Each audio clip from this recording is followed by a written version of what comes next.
mendukung suami. Ya, itu camkan ya, adik-adik ya.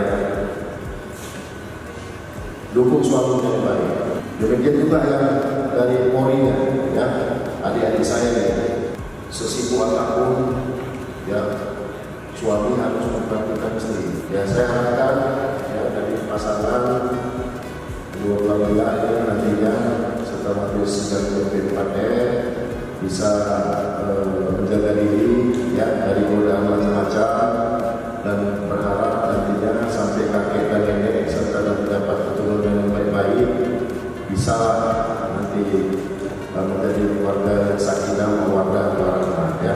Amin ya rabbal alamin.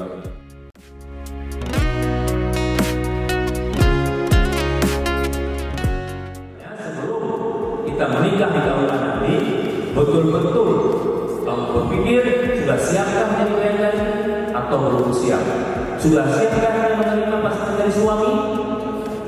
Pikir betul. Nah, makanya coba berharap kepada orang tua dari semuanya, jadilah yang baik, jadilah suami yang baik.